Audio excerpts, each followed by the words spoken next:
They say you only realize you're being watched when it's already too late. But what if the camera isn't in the corner of a store or outside your front door? What if it's inches from your bed and the person watching isn't a stranger, but someone who's been living just down the hall? When I moved into that apartment, I thought I'd gotten lucky. Rent was cheap, the place was clean, and my roommate Eric seemed harmless. Awkward, quiet, maybe a little strange, but harmless. We barely saw each other. I had a day job. He worked nights at some warehouse.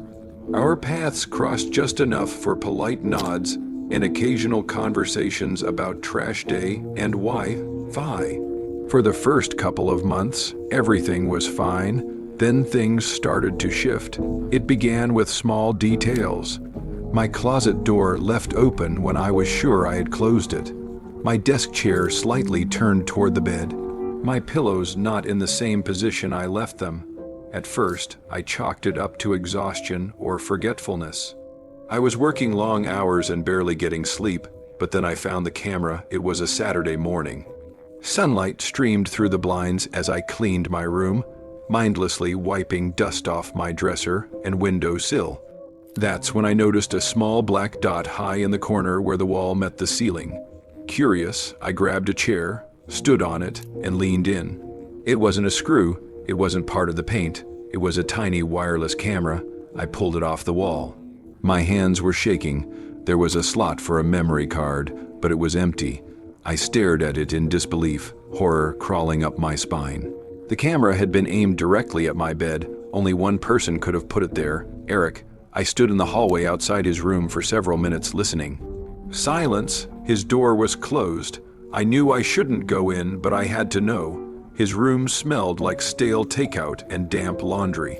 The blinds were drawn even though it was midday. His bed was unmade and his desk cluttered. I didn't find any cameras, no obvious evidence. Just mess. I took the camera and hid it in my nightstand and under some socks. I wanted to test him. 2 nights passed. Nothing, but on the 3rd night I woke up to a faint sound. The soft, unmistakable scrape of a drawer being opened. My drawer, I stayed still, barely breathing. Eric was standing next to my bed.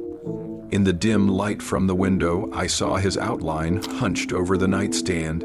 He was rummaging through it, searching. For the camera, he stopped moving. Then, slowly, he turned toward the bed. "I know you're awake," he whispered. My blood turned to ice. I sat up, my fear instantly replaced by fury. Why the hell was there a camera in my room, Eric? He didn't even flinch. He said he thought I was stealing from him, that the camera was for protection, that it wasn't about me, that I was overreacting. I told him it was pointed at my bed, that it was sick, that he had violated my privacy in the worst way. We shouted back and forth. My voice shook from fear and anger. Finally, I grabbed the camera, marched to the kitchen, and threw it in the trash. I told him to stay the hell out of my room and that I would be calling the landlord the next day. He just stood in the hallway, fists clenched, staring at me like a blank wall. Then he turned and went back to his room. I didn't sleep that night. The next morning, I checked the trash. The camera was gone. I reported it to the landlord. He promised to look into it. Nothing ever came of it. Eric still lives there, but now it gets worse. A week later, I was alone again. Around 3 a.m., I heard footsteps down the hall. They stopped right outside my door. For a full minute, there was no sound, then a soft creak in the floorboards. I imagined him standing there, breathing silently, waiting for... What? That morning, I checked every corner of my room. No cameras. I thought maybe it was over. Maybe he was just angry about the confrontation. Maybe it would blow over. I was wrong. A few nights later, I woke to a metallic tap from the vent above my closet. I turned on my light and dragged over a chair. When I unscrewed the vent, I found another camera, smaller than the first, better hidden. There was a memory card this time. I took it to a local shop that handled video transfers. I told them I found a device and wanted to see what was on it. They didn't ask questions. What I saw made me physically sick. There were clips, dozens of them, each one a few minutes long. Each one recorded at night, of me, sleeping, changing clothes, talking on the phone, even being intimate. All from different angles, I turned everything over to the police. This time, they took it seriously. They visited the apartment. Eric wasn't home. Inside his room, they found a small DVR setup, a folder of labeled memory cards, and a laptop full of saved footage. He had been recording me for weeks, possibly months. He was arrested that night. The detective said it wasn't the first time they'd seen a case like this. That people like Eric often come off as awkward, quiet loners, invisible, but they're predators hiding in plain sight. I moved out the next day. I still have trouble sleeping. I check every vent, every smoke detector, every light fixture in every new place I move into. Because now I know, sometimes the monster isn't hiding under your bed, he's your roommate, and sometimes he's already watching you. After Eric's arrest, I thought the nightmare was over. I moved into a new apartment 3 towns away, changed my number, and even switched jobs. I told myself it was time to start fresh. But there was a weight that followed me, a paranoia I couldn't shake. Every smoke detector, every air vent, every odd electronic device made my skin crawl. Still, I tried. I unpacked slowly, filled my fridge with groceries, and even adopted a cat for company. The apartment was smaller, but it was mine, and most importantly, it was quiet. For the first few weeks, nothing happened. Then I found the note. It was a folded slip of paper tucked into the corner of my bathroom mirror, between the glass and the frame.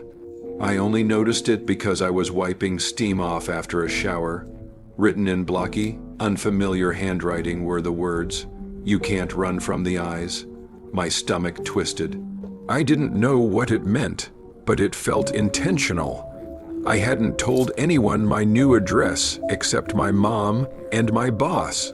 I tried to brush it off as leftover from a previous tenant, but something about it felt recent. That night, my cat Luna kept staring into the hallway, eyes fixed, ears perked. I checked the hallway. Nothing, no noises, no shadows, but she wouldn't settle. At 2:13 a.m., she hissed at my bedroom mirror. The mirror was full length, attached to the closet door. I examined it closely. No gaps, no wires, no strange lights. Just my reflection. Still, I couldn't sleep. The next day, I took the mirror off the door. Behind it was a small hole in the drywall, barely the size of a coin, but when I peered in with a flashlight, I saw something glinting, a lens. I called the building manager. They swore the mirror had never been removed, that no surveillance was allowed. They even sent maintenance to check the hole. The guy came, took one look, and frowned. "That's not ours," he said quietly.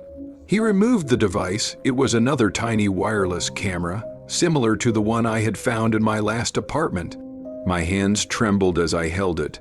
Was Eric still doing this somehow? Was someone else involved? I called the police. They came, took the device, and filed a report, but they couldn't trace where it came from. No prints. No signal, no card. That night, I barely slept. Every creak felt amplified. Every gust of wind outside my window sounded like footsteps. Luna sat perched on the dresser, unmoving, eyes on the door. At 3:00 a.m., there was a knock. Soft, deliberate. I froze. The knocking came again, 3 times, then silence. I tiptoed to the peephole. No one, but taped to the door was another note. It was never just him. The next morning, I checked all the locks, changed them, and added a chain bolt. I even bought a door camera. When I checked the footage later, the timestamp showed static at 2:59 a.m. It returned to normal at 3:04 a.m. Whoever it was had disabled it. I was being watched again. I went to the police with everything. The notes, the camera, the footage.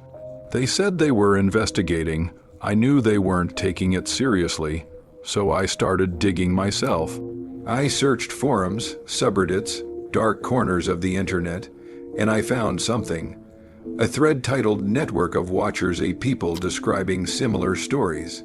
Cameras in rentals, false roommates, fake landlords, all with eerily similar notes left behind. You can't run from the eyes. He isn't the only one. The house sees everything. One user mentioned a name, the operator, someone who coordinated these setups, not for money, but for the thrill of access. I messaged the user. They responded, they test reactions, you're a subject now.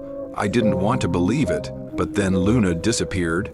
I came home from work and the apartment was quiet. Too quiet. She always greeted me, but not this time. I searched everywhere, every cabinet, every drawer, under the bed, behind furniture. No Luna, then I saw it. A fresh scratch mark on the inside of the bathroom cabinet, and another note, she saw too much. Something inside me snapped. This wasn't just fear anymore, it was war. I bought equipment, signal detectors, blacklight, audio bugs, and set traps around the apartment. I found 3 more hidden devices, one behind the TV, one in the bedroom vent, and one inside a hollowed out light socket.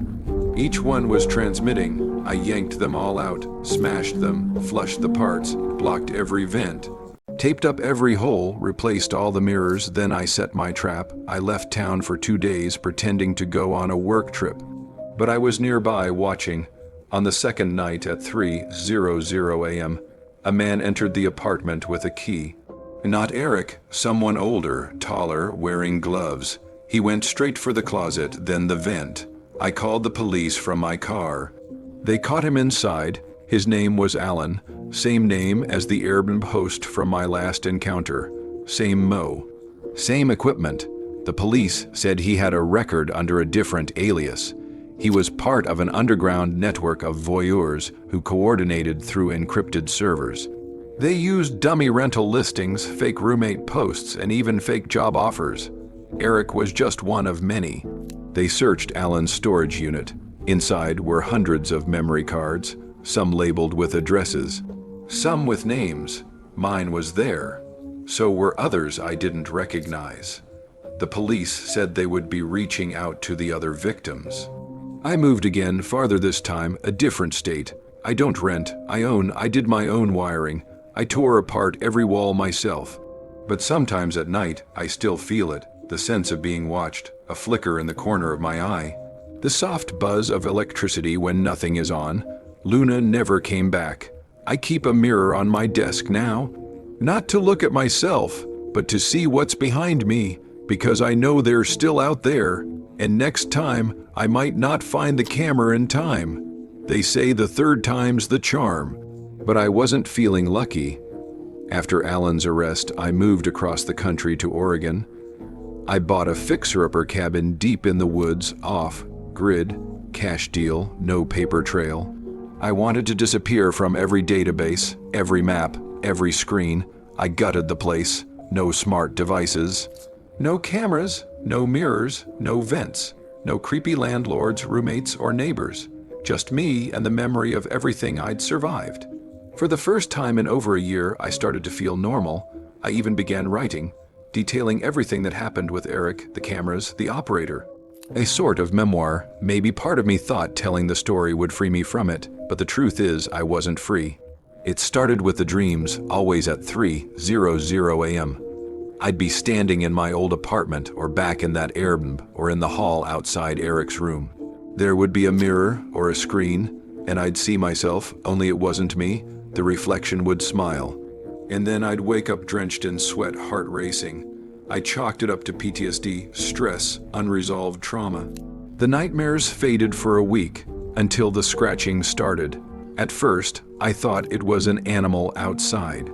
Maybe a raccoon, but the sound was too rhythmic, always around the same time too, 59 a.m. just before the dreams. Scratch, pause, scratch, scratch, pause. I grabbed my flashlight and went out several times, even left trail cams basic infrared, no connectivity. The next morning, they'd be turned around, always facing the trees. Then came the tape recorder. I found it on my front step. No note, just a small black voice recorder with a single file, 3:00 a.m.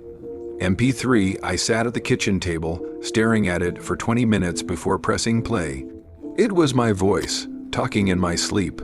I don't look at, it's behind the mirror. The operator sees it's not just surveillance, it's ritual. It watches to be worshipped. My blood ran cold. I hadn't spoken those words, At least I didn't remember saying them. I threw the recorder into the fireplace. Watched it melt. Open again. The other one could with the C Alavs imexang example of camera gods from power and eri know that C he SSS. Al sav epstmaz the notes, the newspaper clippings. That's when I noticed the pattern. Every address I had lived in since Eric was marked in red ink on a map. Not my handwriting. Something else was tracking me long before I ever found that first camera. I contacted the Reddit user who helped me before. The one who mentioned the operator, their account was deleted. I searched the phrase operator network ritual on the dark web. One result, they are the eyes of the unseen. They watch not to record, but to feed. The fear sustains the connection. The footage is ritual. There was a link to a live stream. I clicked it. It was a black screen at first. Then my cabin appeared, the outside, my porch, my front door. The feed was live.